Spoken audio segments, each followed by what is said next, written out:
بسم الله الرحمن الرحيم اللهم ارزقنا صدق في العمر والإخلاص في العمل رب اشرح لي صدري ويسر لي أمري واحلل عقدة من لساني يفقهوا قولي حيكم جميعا تحية الإسلام الخالدة تحية أهل الجنة تحية من عند النار بركة طيبة السلام عليكم ورحمة الله وبركاته الحمد لله الذي هدانا لهذا وما كنا لنهتدي لولا أن هدانا الله أشهد أن لا إله إلا الله وحده لا شريك له أشهد أن محمدا عبده ورسوله لا نبي ولا رسول بعده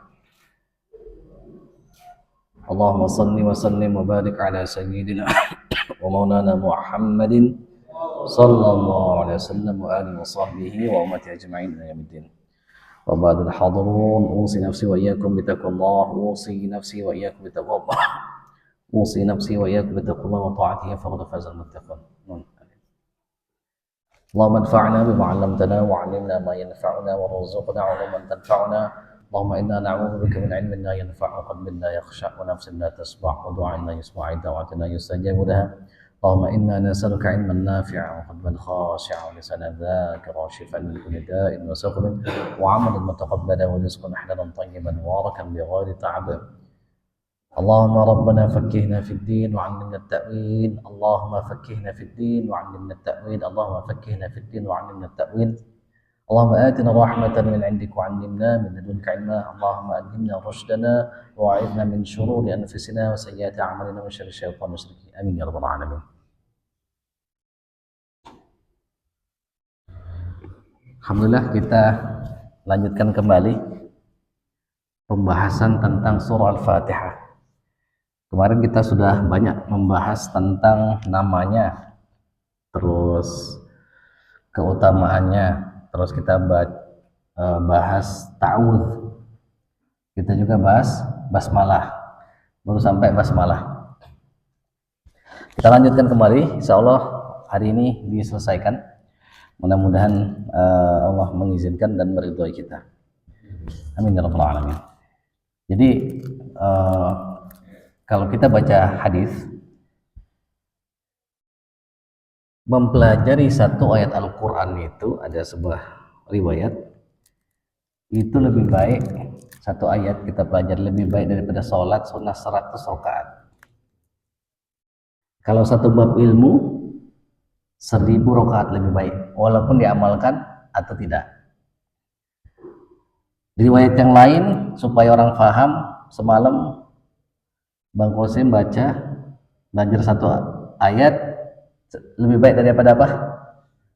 Mendapat onta yang berpunuk tinggi, besar, hamil nggak? Hamil ontanya nggak?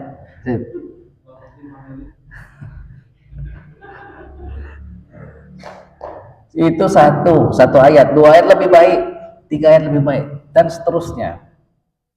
Coba kita bayangkan kalau kita dikasih oleh seseorang itu, Allah ngasih kita melalui seseorang, gak usah onta, misalnya satu kambing aja, kamu mau satu kambing, mau bersihin rumahku, sekali kita bersihin dapat satu kambing, semangat gak kita bersihin?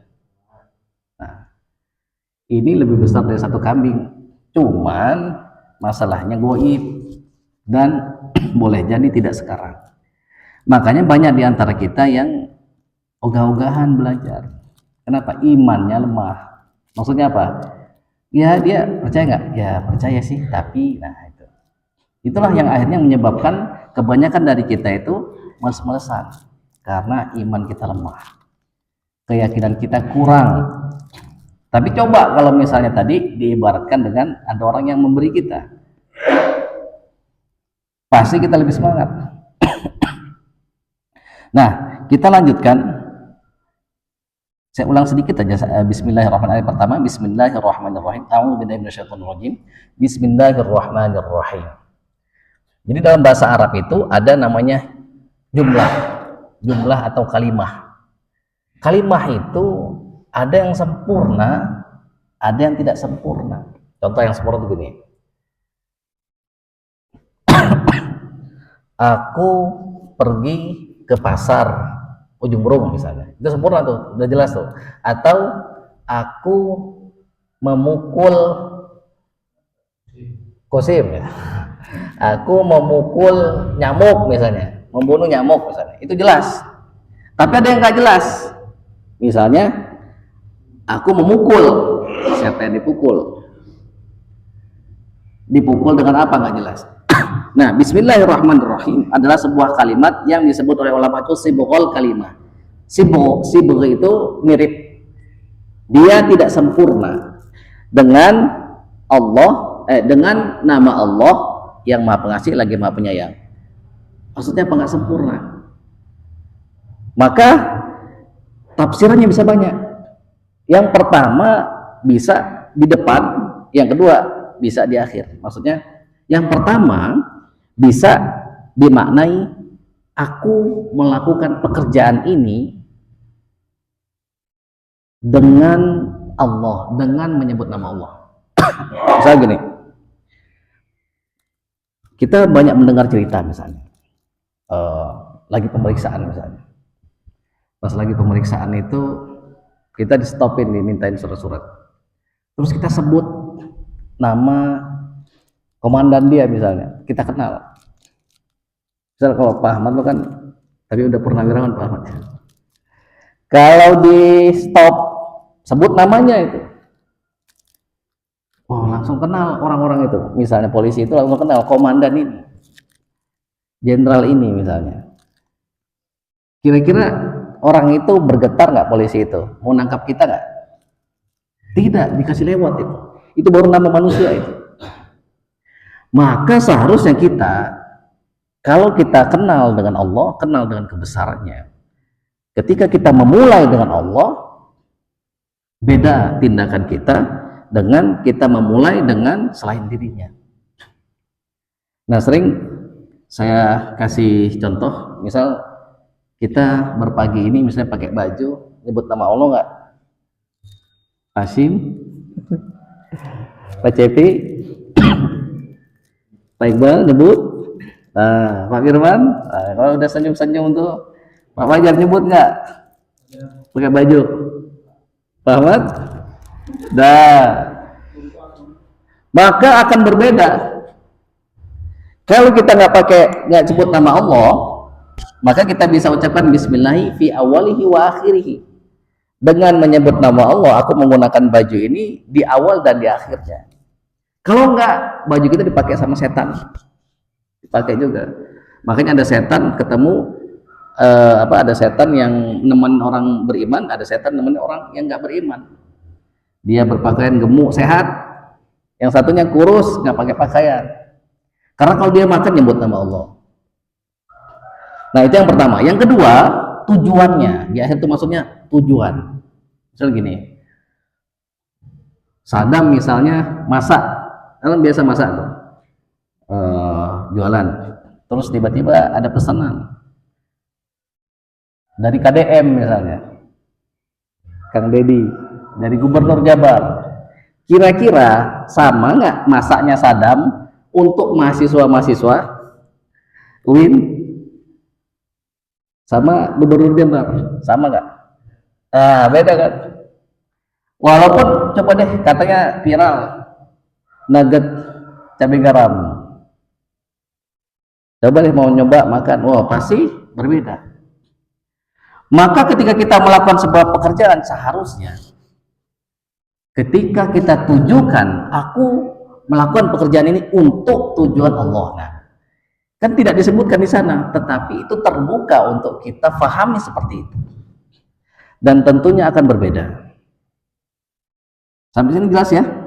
Nah, itulah Bismillahirrahmanirrahim, harus kita relatekan dengan kehidupan kita. Yang kedua, akan dipercepat, Alhamdulillahirabbil alamin.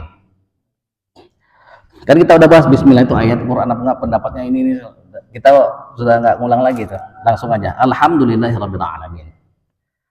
Al itu adalah kalau dalam bahasa Inggris seperti artikel the. Jadi dia ma'rifah, jadi dia jelas, dia sudah ditentukan. Siapa yang menentukan maknanya? Si pembicara. Maksudnya apa? Maksudnya adalah segalanya. Apa segala apa? Hamdu. Hamdu itu apa? Di sini kata ulama dia mengandung dua makna. Hamdu itu pujian yang pertama. Hamdu itu artinya pujian. Apa itu pujian? Pujian itu diberikan kepada seseorang yang melakukan perbuatan baik dengan sadar dia melakukannya. Kalau dia nggak sadar, nggak bisa dipuji orang itu. Kalau dia nggak, apa namanya, dia terpaksa, nggak dipuji orang itu. Walaupun perbuatannya baik, nggak dipuji. Kalau perbuatannya itu bukan baik, nggak dipuji juga dia. Nah, alhamdulillah ini mengandung dua makna. Tadi yang pertama pujian, berarti segala puji itu hanya untuk Allah. Segala puji. Yang kedua itu kesyukuran. Syukur. Nah, misal begini, ada tukang sate yang dagang jualan, atau misalnya tukang bubur dagang jualan. Dia Bismillahirrahmanirrahim. Aku berjualan dengan nama Allah, karena Allah, untuk menafkahi keluargaku misalnya. Jalan dia nih. Kira-kira harapan orang ini dibanding harapan orang yang bekerja, dia bekerja misalnya kayak Pak Firman, Pak Fajar misalnya, Pak Asif, yang sudah jelas gajinya setiap bulan, sama nggak tuh pengharapannya kepada Allah? Wah, beda. Kayak misalnya pengusaha laundry, nggak jelas, tiba-tiba ada ting kayak order. Wah, alhamdulillah. Bubur aja. Oh, dia pasti senang tuh. Alhamdulillah. Dia ucapkan alhamdulillah, itu apa? Dia syukuri. Maka kita buka dengan bismillahirrahmanirrahim, kemudian kita tutup dengan alhamdulillah, dengan penuh kesyukuran. Tapi begini, kata Allah di dalam Al-Quran, banyak diulang-ulang itu, qalilan ma tashkurun, sedikit dari kalian itu yang bersyukur. Itu banyak diulang-ulang. Bahkan kata iblis itu, wala tajidu aktsarahum syakirin. Kau, ya Allah, tidak akan mendapati banyak dari anak keturunan Adam itu yang syukurnya itu mantap. Syakir itu syukurnya mantap. Bahkan kata Allah, wa qalilum min ibadiyas syakur, sedikit sekali di antara hamba-hambaku itu yang syukurnya itu pol. Nah, kita kasih contoh lah. Saya kasih contoh deh. Misal kita makan lauknya biasa aja misalnya. Dengan makan emados misalnya. Langsung emados. Kira-kira mana yang lebih kita nikmatin, kusyukuri? Emados. Benar nggak? Padahal siapa yang ngasih? Sama. Yang ngasih sama. Makanya Rasulullah SAW atau Nabi Daud dulu. Suatu ketika beliau mencurahkan isi hatinya kepada Allah, ya Allah, gimana caranya aku bersyukur? Jadi Nabi Daud itu adalah keluarga yang diperintahkan oleh Allah amalannya itu bersyukur. Ya'malu ala Daud syukra. Wahai keluarga Daud, beramalah kesyukuran, bersama bersyukurlah. Jadi amalannya itu syukur. Misal kita ditanya, misal Pak Hardi apa amalannya? Istighfar misalnya 100 kali. Pak Dadang apa amalannya? Zikir misalnya. Malam zikir misalnya. Nah, ini Nabi Daud amalannya apa? Syukur. Amalannya syukur. Bisa ditanya satu-satu tuh, Alif apa amalannya? Tilawah misalnya. Nah, ini amalannya syukur, kesyukuran. Dan jadi kita ketahui bahwasanya Nabi Daud itu adalah nabi dan raja. Anaknya Sulaiman alaihissalam raja juga, menguasai dunia. Bukan cuma dunia manusia, dunia hewan, dunia binatang, dunia jin juga. Angin tunduk dalam perintah Nabi Sulaiman. Maka keluarga ini amalannya adalah syukur. Nah, ini menarik kalau kita renungkan itu. Maka beliau berdoa tuh Nabi SAW, Rabbi auzi'ni an ashkura ni'mataka allati an'amta 'alayya wa 'ala walidayya wa na'amala shalihan tardah. Ya Allah, karuniakan aku, bantu aku untuk bisa bersyukur kepadamu. Karena syukur ini gak gampang. Boleh jadi kita menerima sebuah rezeki misalnya, kita hanya berhenti pada yang ngasih, pada kurirnya. Misalnya kita dapat paket, kita berterima kasih kepada kurirnya saja, nggak lihat tuh siapa yang ngirim. Nggak begitu kalau kita terima paket pasti. Misal kita dapat kiriman parcel misalnya dari Al-Karim, dikirim sama santri, pasti kita nggak berhenti pada santri makasihnya itu siapa? Oh, Al-Karim kirim. Wah, makasih siapa? Oh, jamaah-jamaahnya misalnya. Kalau sama Allah nggak begitu kita. Coba nggak percaya. Misal kita ada yang sering ngasih kita. Contohnya orang tua yang sering ngasih baik. Dalam otak kita, aduh gimana ya kalau orang tua saya mati, saya mau makan apa? Kita kerja nih, dapat rezeki dari Allah melalui kantor kita. Terus kita pikir, aduh gimana ya kalau saya di PHK? Nah coba lihat, syukur nggak itu kira-kira? Nah itulah yang menyebabkan banyak dia nanti nggak bersyukur itu. Karena kita nggak bisa mensyukuri lahir dan batin karena kita tidak mensyukuri secara benar. Makanya tadi Nabi Daud itu mencurahkan isi hatinya, kata beliau, ya Allah bagaimana aku bersyukur kepadamu, sedangkan syukur itu merupakan nikmat juga yang harus kusyukuri. Jadi ini ada nikmat, aku bersyukur ya Allah. Nah syukur atas nikmat itu juga merupakan nikmat yang harus disyukuri. Syukur atas nikmat itu juga nikmat juga yang harus disyukuri. Jadi nggak selesai-selesai. Kata Allah, wahai Daud, jika kau tahu nikmat itu dariku, nah itu sudah bersyukur. Nah makanya pas kita ngirup udara ini nih, kita hembuskan. Nah pernah nggak kita syukuri itu? Pernah Pak Ahmad? Seperti Pak Ahmad misalnya dapat order, dapat order dari mana? Dari dinas kesehatan misalnya, dari rumah sakit misalnya, laundrynya ke Pak Ahmad misalnya. Wow, gimana syukurnya dibanding dengan ngirup satu oksigen misalnya? Beda nggak? Nah, itulah kenapa sebabnya kita sedikit yang bersyukur. Alhamdulillah untuk siapa?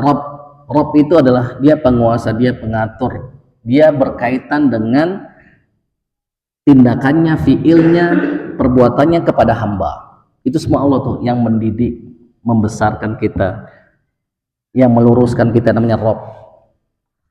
Lillah Rabbil Alamin.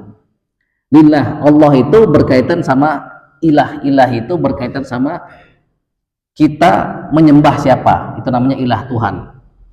Boleh jadi kita menghadap Ka'bah, tapi sebenarnya yang kita sembah bukan Allah. Boleh jadi kita seolah-olah sholat, tapi belum tentu. Makanya misalnya saya punya cerita, sering saya ceritain, ada orang yang datang ruqyah, dia sakti mandraguna, kayak Angling Dharma, sakti. Jadi sholat dia, saya bilang sholat taubat dulu. Dia kan mau lepas itu. Ketika dia sholat diketawain sama setannya. Si setannya bilang, dia nyembah saya, dia bilang. Kata setannya itu. Dia sholat tapi dia nyembah saya. Kok bisa, saya bilang. Kata dia khawatir kesaktiannya itu lepas dan dia nggak punya pegangan lagi, dia nyembah saya. Gitu. Saya ingatin, nikmat kamu ingat nggak dulu jatuh di toilet? Saya tahan, kalau nggak kamu udah mati, kepalamu pecah. Kamu ingat nggak dulu kamu mau tabrakan, terus kamu lompat-lompat, sakti lah pokoknya. Kamu ingat nggak dulu kamu ngantuk, saya bangunkan kamu. Kamu ingat nggak kamu dulu dikeroyok orang, saya bantu kamu. Yakin kamu mau melepas saya? Nah dia ragu. Pada saat itu dia menyembah setan itu. Nah makanya siapa Tuhan kita? Kita harus kita cek. Jangan-jangan Tuhan kita adalah kantor. Jangan-jangan Tuhan kita adalah orang tua kita. Jangan-jangan Tuhan kita adalah si anu. Jangan-jangan Tuhan kita selain Allah. Maka itu yang harus kita perhatikan. Jangan-jangan Tuhan kita adalah rekening kita. Makanya tadi Nabi Sulaiman berdoa untuk dibantu bersyukur. atas nikmat yang Allah berikan kepada diri beliau dan juga kepada orang tua. Dan beliau minta wadkhilni bi rahmatika fi ibadikas shalihin, masukkan aku ya Allah dengan rahmatmu di dalam golongan orang-orang soleh. Kalau salah satu doanya lagi di Rabbi auzi'ni an ashkura ni'mataka allati an'amta 'alayya wa 'ala walidayya wa na'mal shalihan tardah wa aslih li fi dhurriyyati. Minta perbaiki keturunan. Nah, kita pernah nggak berdoa begitu? Minta perbaiki keturunan. Ya Allah, kalau nggak bisa bahasa Arab nggak apa-apa. Ya Allah, bantu aku untuk bersyukur kepadamu ya Allah, mengakui semua nikmat yang kau berikan kepadaku, kepada orang tuaku. Perbaiki keturunanku ya Allah. Sesungguhnya aku bertobat kepadamu dan sesungguhnya aku termasuk orang-orang yang berserah diri kepadamu. Nah, pernah nggak kita begitu? Kalau nggak, kita mulai dari sekarang. Karena itu adalah ciri-ciri orang ketika dia sampai 40 tahun, sempurna akalnya, kedewasaannya, keimanannya, dia baca itu. Dan alhamdulillahirabbil alamin, satu kalimat yang ringan, singkat, tapi itu merupakan pujian yang sangat besar. Jadi suatu ketika Rasul membaca sebuah tasbih, kata beliau, subhanaka la nuhsi tsana'an 'alaika kama athnaita 'ala nafsik. Maksudnya engkau ya Allah, kami tidak bisa puji engkau sebagaimana engkau puji atas dirimu sendiri. Kalau pujian itu bisa kita berikan kepada diri kita dan orang lain. Kalau syukur itu enggak, bukan untuk diri sendiri syukur itu untuk orang lain. Nah, itu yang pertama, alhamdulillahirabbil alamin. Yang kedua apa? Ar-Rahmanir Rahim. Ar-Rahmanir Rahim. Diulang lagi. Ayat pertama bismillahirrahmanirrahim, ayat ketiga apa? Ar-Rahmanir Rahim, diulang lagi. Maksudnya apa? Maksudnya kata ulama-ulama, kita ini diperintahkan oleh Allah melalui Rasulnya untuk meneladani Allah. Takhallaqu bi akhlaqillah, takhallaqu bi akhlaqir Rahman. Berakhlaklah kalian, bersikaplah kalian sebagaimana akhlaknya Ar-Rahman. Apa itu? Ya, dia mengasihi, dia menyayangi kepada siapa? Orang yang taat kepadanya maupun nggak taat. Itu untuk di dunia namanya Ar-Rahman. Kalau di akhirat itu Ar-Rahim, hanya orang yang taat saja. Ada sebuah kisah yang dikaitkan sama Nabi yang mulia, namanya Nabi Ibrahim. Ada kakek-kakek itu, Majusi kalau nggak salah, usianya 70 tahun lebih, minta makan sama Nabi Ibrahim. Ternyata bukan orang Islam. Kata Nabi Ibrahim, kamu masuk Islam dulu, saya kasih makan. Dia nggak mau. Aku tidak akan masuk agama atau keyakinan, tidak akan merubah keyakinanku hanya demi makanan. Jadi dia punya prinsip juga. Bagi dia keyakinan itu sesuatu yang mulia. Wah, kalau untuk merubahnya atas motif perut, nggak mau kata dia. Akhirnya pergi berlalu orang. Nabi Ibrahim dapat teguran. Wah, Ibrahim itu orang nggak menyembah aku 70 tahun, aku kasih makan. Dia baru sekali minta kepadamu, nggak kau kasih. Akhirnya dicari sama Nabi Ibrahim, dikejar, dicari, ketemu, dikasih. Ditanya kenapa begitu? Karena aku dapat teguran, kata Nabi Ibrahim. Nah, itu Ar-Rahman. Maka kita harusnya begitu. Yang punya karyawan berkasih sayang, yang punya anak berkasih sayang ke anaknya, yang punya istri berkasih sayang sama istrinya, dan seterusnya dan seterusnya. Itulah Ar-Rahman Ar-Rahim. Terus yang selanjutnya, Maliki Yaumiddin. Jadi ketika di awal-awal kita puji, kita sebut namanya yang Maha Pengasih lagi yang Maha Penyayang, kita mendapatkan sebuah harapan yang besar. Tapi harapan ini dibatasi dengan Maliki Yaumiddin. Dia yang memiliki hari pembalasan, bisa diartikan itu ad-din. Maksudnya apa? Gini, kekuasaan Allah itu di dunia dan akhirat atau di akhirat saja? Kekuasaan Allah, kerajaan Allah itu di dunia saja, di akhirat saja, atau dunia dan akhirat? Dunia akhirat, benar? Benar nggak? Benar Azizi? Tapi begini masalahnya, di dunia ini kekuasaan Allah itu sering kabur, kita nggak bisa lihat kadang-kadang. Makanya waktu rekening kita penuh isinya ratus-ratus juta, misalnya miliar-miliaran, kita bahagia sekali, itu tenang. Waktu nggak ada isinya atau sudah mulai menipis, nah padahal apa? Padahal orang yang zuhud maknanya itu dia tenang dengan apa yang ada di sisi Allah dibanding yang ada di sisi dirinya. Maka kekuasaan Allah di dunia ini seringkali kabur. Kita nggak yakin Allah itu ngasih rezeki nggak ya besok ya. Banyak dari kita begitu tuh. Nggak yakin kita. Sehingga apa? Sehingga cahaya keislaman kita itu redup. Bahkan dia menjadi gelap. Karena kita nggak yakin pada kekuasaan Allah. Padahal ada kisah tuh, ada seorang hamba saya. Waktu itu paceklik. Terus dia santai-santai aja. Ditanya nih, ada ulama nanya. Ada seorang wali nanya. Kamu nggak takut apa? Orang-orang kelaparan, susah makan. Dia bilang enggak. Tuanku itu, tuan tanah. Sawahnya banyak, kebunnya banyak, kekayaannya ini melimpah ruah.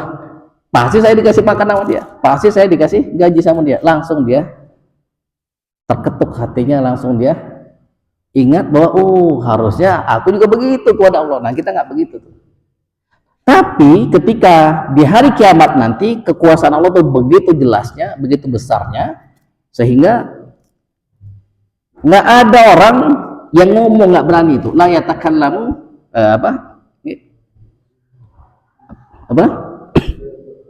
illa man adzina lahu rahman, la yatakallamuna illa man adzina lahu rahman. Tidak ada yang ngomong, nggak berani. Kalau kita di forumnya itu isinya misalnya preman-preman atau jenderal-jenderal misalnya, atau polisi-polisi atau pejabat-pejabat yang terhormat, yang benar-benar terhormat, maksudnya bukan yang jadi bulan-bulanan bully-bulian orang. Pasti kita nggak berani ngomong tuh, dia di forum tuh. Saking apa? Saking besarnya aura keterhormatan di sana itu. Nah, nanti di hari kiamat itu kita datang sendiri-sendiri. Pembalasan itu, pertanggungjawaban itu bisa kolektif, bisa sendiri-sendiri. Nanti di hari kiamat itu bisa kolektif. Contoh, misal milih presiden misalnya. Dimintai pertanggungjawaban, kenapa kamu pilih Prabowo misalnya. Diminta pertanggungjawaban, kenapa kamu pilih Ganjar. Minta pertanggungjawaban, kenapa kamu pilih siapa satunya? Anies. Kenapa kamu pilih Jokowi? Kenapa kamu pilih siapa misalnya? SBY. Itu sekelompok diminta pertanggungjawaban itu.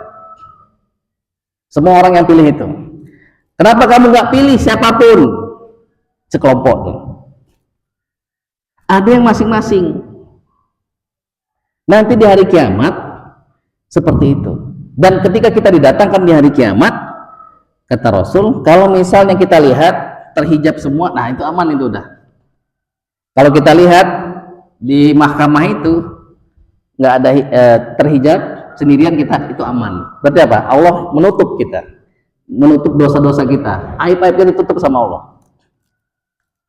Tapi ketika kita lihat rame, nah itu hati-hati itu, karena aib kita bisa diumbar sama Allah. Makanya hati-hati jangan mengumbar aib orang.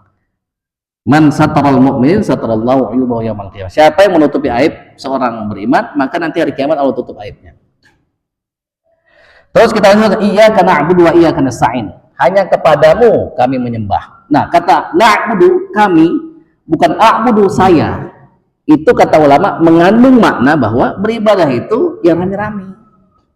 Kita ini manusia sosial, jamaah, beramai-ramai beribadah itu. Kalaupun kita dapat rezeki berlebih, kasih ke orang yang rezekinya berkekurangan. Ingat, ada hak orang di dalam rezeki kita tersebut. Na'budu, apa kata, berasal dari kata-kata abdun itu maknanya ada tiga tuh. Yang pertama, hamba saya. Hamba saya itu apa?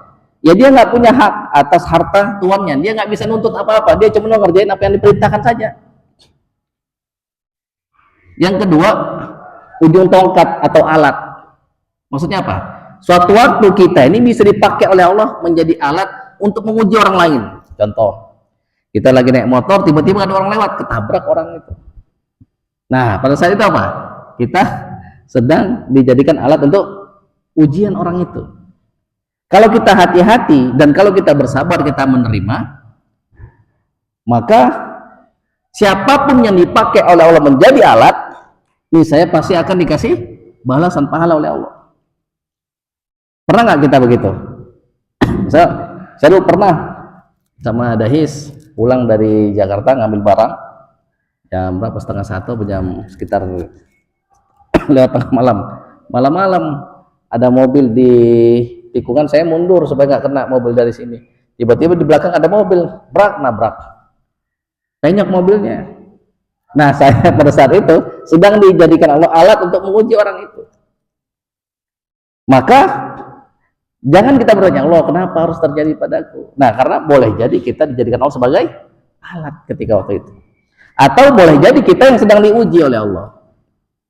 Yang ketiga, abud itu maknanya bunga yang wangi, aroma yang harum.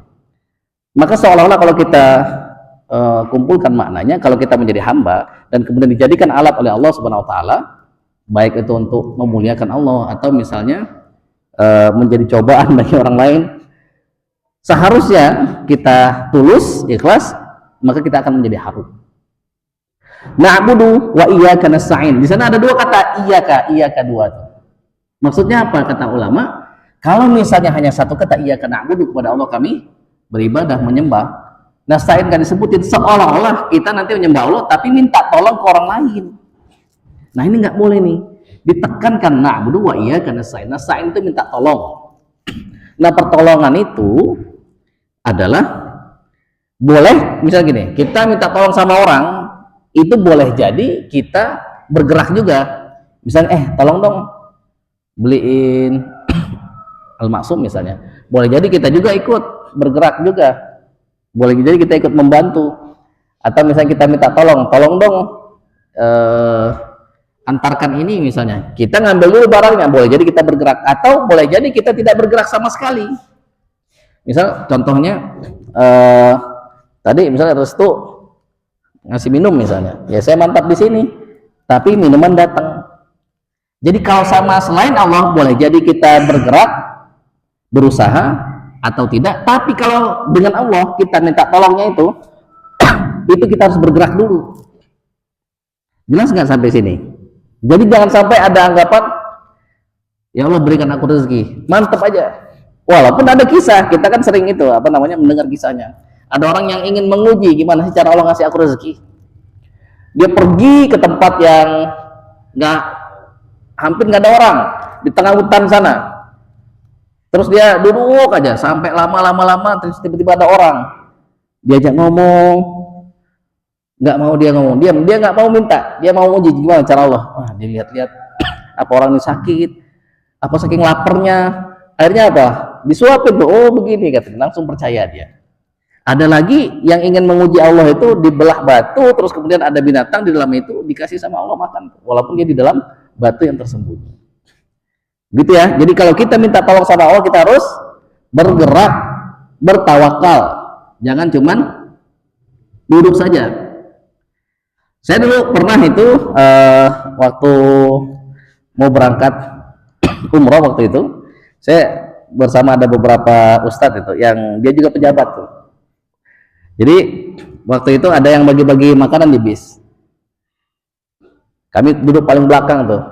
Pas mau habis makanannya, kan saya bilang, tenang aja, yang namanya rezeki pasti dapat. Terus pas mau habis, itu dia dengar tuh omongan saya itu begitu. Pas mau habis, masih ada beberapa baris kursi lagi, dipanggil sama dia, Mbak, belakang dulu Mbak. Akhirnya dikasihkan ke belakang, habis semua. Yang depan nggak kebagian. Kata dia, ini namanya rezeki, diusahakan, kata dia gitu. Bukan diem aja, kata dia gitu. Tapi saya ngeles, saya bilang, loh saya diam aja saya dapat gitu. Nah dari sana saya belajar apa? Bahwa kalau kita memperbaiki cara kita menuntut rezeki, kita akan dijadikan oleh Allah, boleh jadi di tangan di atas tuh. Ada yang mantap aja, dapat rezeki dia, tapi tangan nih bawah. Gitu saya bilang. Makanya kata Rasul, rezeki itu sudah ditetapkan, sudah ditentukan oleh Allah, maka perbaikilah cara kalian memperoleh rezeki. Karena boleh jadi kalau kita salah, haram itu. Kalau kita benar, boleh jadi halal. Iya karena Abu wa ya kena sain. Terus apa lagi setelahnya? Ihdinas siratal mustaqim. berikan tunjukilah kami jalan yang lurus. Di dalam Al-Quran itu ada ihdina atau hadayah di ila, ada yang nggak pakai ila. Misalnya yang hafal surah An-Nazi'at, wa ahdiyaka ila rabbika fatakhsha, itu Nabi Musa ke Fir'aun. Bedanya apa? Kalau pakai ila cuma nunjukin aja, ini loh jalan yang benar. Misal kita mau beli makanan, oh di sana tuh lurus belok sana nanti ada tempat tokonya ini namanya. Nah itu namanya nunjukin, cuman pakai ilah. Seperti Nabi Musa ke Firaun pakai ilah. Kalau nggak pakai ilah, diantar sampai di mana? Ayo saya antar yuk. Di mana? Bala-bala gangster. Ayo saya antar. Nah, misalnya gitu. Kira-kira mana yang berpeluang lebih sampai? Yang pakai ilah atau nggak pakai ilah? Hah? Yang nggak pakai ilah. Jadi surah Al-Fatihah itu kita minta ke Allah, ya Allah antarkan aku sampai. Jelas nggak? Pas kita baca itu begitu harusnya hati kita itu. Nanti rasakan bedanya ketika kita asal baca aja ihdinas siratal mustaqim dengan kita benar-benar hayati dan tahu maknanya itu, ya Allah antar aku sampai. Nah, terus ada kata sirat. Sirat itu gimana yang kita dapat pengetahuan kita? Jembatan lebih tipis dari rambut, lebih tajam dari pedang. Benar nggak itu? Riwayat yang seperti itu tipis seperti rambut itu dari Sayyidina Abu Sa'id Al-Khudri. Dikutip riwayatnya oleh Imam Al-Ghazali. Jadi itu adalah pemahamannya Abu Sa'id Al-Khudri. Maksudnya apa? Ya, kasih. Dulu apalagi yang di belah 7 katanya begitu, lebih tajam daripada pedang. Itu adalah tafsir secara maknawi. Maksudnya apa? Itu kalau kata Rasul, sirat itu seperti pohon sa'dan. Tahu pohon dadap nggak? Dadap duri, tahu nggak? Pernah nggak? Pohon dadap, pernah lihat? Jadi ada duri-durinya itu, di setiap pohonnya itu ada duri-durinya. Nah, sirat itu ada duri-durinya itu, dan durinya itu kata Rasul melengkung seperti kail-kail, dan dia itu licin dan menggelincirkan. Masalahnya di bawahnya adalah neraka. Sirat. Nah, sirat itu apa? Sirat itu jalan besar. Di dalam Al-Quran ada juga namanya sabil. Sabil itu jalan kecil. Sabilillah. Contohnya apa? Sabilillah. Nuntut ilmu nih sekarang kita nih, nuntut ilmu. Kalau meninggal niatnya lillahi ta'ala, fisabilillah berarti. Apalagi jihad, berperang di jalan Allah, itu sabil juga. Terus apalagi menolong orang, mencari nafkah, sabilillah juga. Kalau niat untuk supaya nggak minta-minta sama orang, sabil. Nah, jalan-jalan kecil ini nanti kalau kita lalui dengan benar akan menyampaikan kita kepada sirat. Sirat itu jalan besar. Kalau namanya sirat pasti siratillah. Ada juga siratil jahim, jalan yang besar untuk menuju neraka jahim. Nah, sirat ini adalah asal katanya berasal dari kata saroto. Makanya ada orang yang baca ihdinas siratal mustaqim, ada ihdinas siratal mustaqim, ada ihdinas siratal mustaqim. Karena dia satu tempat keluar makhraj. Nah, yang udah belajar tajwid, makhraj zai, sin, sad. Bang Qasim udah sampai sana? Belum. Tadi kan udah sampai itu. Zai, sin, sad itu satu makhraj. Makanya ada yang baca zirat, sirat, sirat. Pakai sad, pakai sin, pakai zai, sama itu. Asal katanya itu maknanya menelan. Coba kalau kita telan makanan, kira-kira makanannya lebih besar atau lebih kecil dari tenggorokan kita? Lebih kecil makanannya. Dan kalau kita benar makannya, sampai nggak makanan itu? Sampai. Kecuali yang tertentu, misalnya tersedak atau apa. Secara umum sampai. Jadi kita bisa bayangkan nggak, ya Allah, antarkan aku ke sirat. Sirat yang mana? Yang lurus, yang benar. Sudahlah diantar oleh Allah yang ngantarnya. Kalau misalnya yang ngantarnya nggak tahu, sama-sama nggak tahu, repot juga. Tapi ini yang ngantarkan Allah ke jalan yang besar yang pasti sampai. Nah begitu. Bagusnya maknanya itu. Apa itu jalan itu dimaksudnya? Siratal ladzina an'amta 'alaihim. Jalan orang-orang yang engkau kasih nikmat. Minan nabiyyin, orang-orang yang diutus oleh Allah, para nabi, para rasul. Wasiddiqin, orang-orang yang jujur. Terus apa lagi? Wasyuhada, orang-orang yang bersaksi dengan benar, mati syahid. Wassalihin, orang-orang yang baik. Wa hasuna ulaika rafiqa, itulah sebaik-baik teman itu. Itulah sebaik-baik jalan. Ghairil maghdubi alaihim, bukan jalan maghdub itu dimurkai. Jadi kalau nikmat an'amta, kau kasih nikmat, tapi kalau maghdub bukan ghadabta tapi maghdub yang dimurkai. Maksudnya apa? Dia itu tahu jalan yang lurus tapi nggak dikerjain. Itu maghdub tuh. Dulu Rasul menafsirkannya sebagai orang Yahudi karena dia tahu alladzina atainahumul kitaba ya'rifunahu kama ya'rifuna abna'ahum. Yang kami kasih kitab orang-orang Yahudi, Bani Israel itu tahu. Rasul itu tahu. Kenapa dia banyak di Madinah? Karena nanti kata dalam kitab mereka itu, kita tahu dijelaskan itu bahwa nanti Nabi di akhir zaman itu akan datang di tempat yang banyak kurmanya di Madinah. Mereka ingin membuat social engineering dari golongan mereka, maka mereka banyak di sana itu. Tapi Allah berkata lain. Tahu mereka, tapi tidak mau mengikuti, namanya maghdub. Wal maghdub yani waladhdallin. Bukan juga orang sesat. Kalau sesat, dia itu ada keinginan untuk melakukan kebenaran, tapi nggak dikerjain. Nah, coba kita tanya, misal Pak Hasim, ada nggak keinginan untuk jadi baik? Ada. Tahu nggak cara jalannya jadi baik?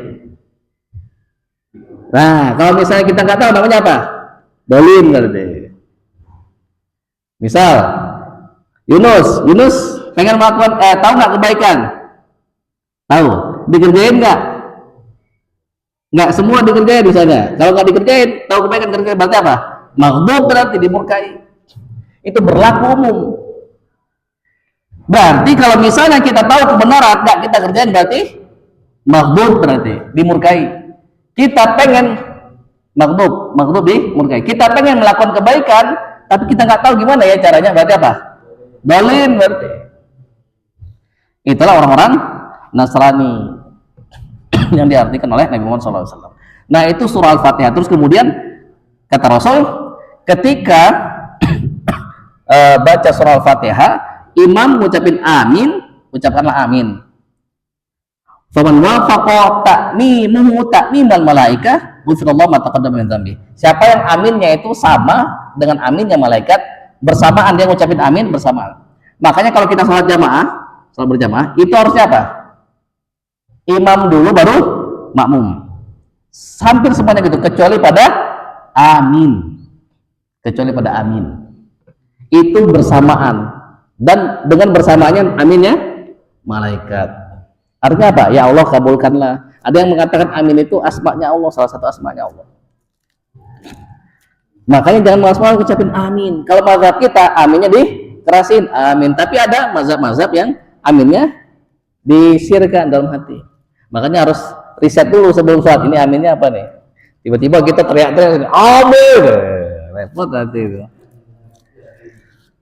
Nah, paling itu tafsir surah Al-Fatihah. Mudah-mudahan ada manfaatnya. Ada pertanyaan? Pak Jepi? Oh ya, salah satu makna Al-Fatihah itu adalah as-shalah. Qasamtus shalah baini wa baina ibadi au kama qala. Kata Allah dalam hadis qudsi itu, aku membagi as-shalah. As-shalah itu apa? Ini salah satu nama Al-Fatihah. Salah satu nama Al-Fatihah itu adalah as-shalah. Aku membagi as-shalah, maksudnya surah Al-Fatihah itu antaraku dengan hambaku, dibagi dua sama Allah Subhanahu wa taala. Di riwayat yang lain kata Rasul, la salata liman la Fatihah lah. Kalau mazhab Syafi'i tidak baca Al-Fatihah, salatnya tidak sah. Kenapa? Wallahu alam, Allah yang tahu tuh kenapa. Cuman yang jelas di dalam Al-Fatihah ini adalah terangkum semua isi Al-Qur'an. Kalau Al-Qur'an itu dipadatkan, dia akan terbagi tiga. Yang pertama itu ada asma Allah, tentang Allah, ma'rifatullah, tentang tauhid, tentang akidah. Makanya dari Bismillahirrahmanirrahim, Alhamdulillahirabbil alamin, Ar-Rahmanir-Rahim, Maliki Yaumiddin, itu berisi tentang akidah, asma-asma Allah, pujian, tentang tauhid. Iyyaka na'budu wa iyyaka nasta'in berisi tentang ibadah, halal, haram, isinya gitu tuh. Nah, terus siratal ladzina an'amta 'alaihim ghairil maghdubi 'alaihim waladdallin. Amin, itu tentang kisah-kisah terbagi 3 tuh Al-Qur'an. Nah, kalau alasannya sendiri, maka Allah lah yang lebih tahu. Makanya pas kita baca Bismillahirrahmanirrahim, alhamdulillahirabbil alamin, Allah jawab tuh, hamidani abdi, hambaku memujiku. Nah, makanya pas kita baca alhamdulillahirabbil alamin, kita rasakan seolah-olah Allah menjawab itu.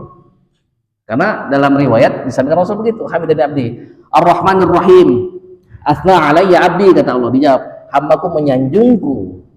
Jadi makanya diam, kita rasakan, tunggu.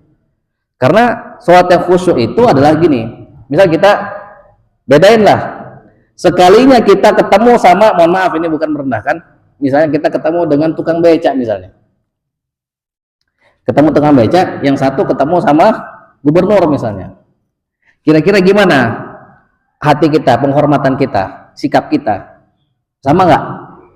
Jangankan mau gubernur misalnya, kepala sekolah aja atau manajer, beda.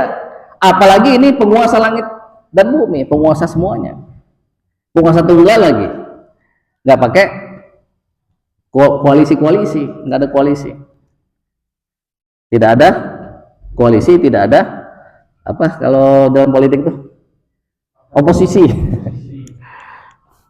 Tidak ada oposisinya. Nah, makanya harusnya kita bersikap seperti itu kira-kira. Makanya salah satu ulama besar keturunan Rasul, kalau nggak salah namanya Muhammad Al-Baqir, ketika berdoa, atau Sayyidina Ja'far, saya lupa itu, antara dua itu, atau Sayyidina Ali Zainal Abidin bin Hussein, ketika beliau berwudu itu pucat mukanya itu, berwudu mukanya pucat saking takutnya sama Allah. Oh, aku mau menghadap Allah ini. Kebayang kita misalnya melakukan sebuah kesalahan, ditangkap, ditewak misalnya, atau kita bermusuhan sama orang besar misalnya, dicari-cari kesalahan kita, pasti ketemu itu. Nggak mungkin diantara kita, dari Pak Dadang, Pak Hardi, sampai Pak Cepi misalnya, pasti melakukan kesalahan, ngerobos lampu merah misalnya, lewat trotoar, pasti ada kesalahan. Nah, kita pasti takut itu. Nah, beliau takut, saking takutnya, karena kata beliau, aku ingin menghadap penguasa alam semesta gitu. Nah, makanya berbeda antara derajat mereka dengan derajat kita. Kalau kita menyepelekan banyak itu. Nauzubillah min dzalik. Nah, begitu Pak Cepi. Terus sampai pada Malik Yaumiddin, majjadani abdi. Majjadani abdi itu hambaku mengagungkanku, kata Allah dijawabnya itu. Iya kena abdu, iya kena saya. Nah, inilah beda.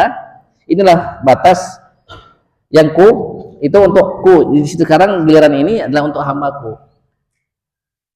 Dan bagi hambaku, kata Allah, apa yang dia minta. Makanya hidayah itu dikasih sama Allah itu. Semua dikasih hidayah. Kalau ada orang yang bilang, saya belum dapat hidayah, orang itu bohong. Misalnya hidayah untuk sholat, pasti kita ada keinginan, aku mau sholat. Terus, sholatku sepertinya kurang bagus nih. Pasti ada begitu.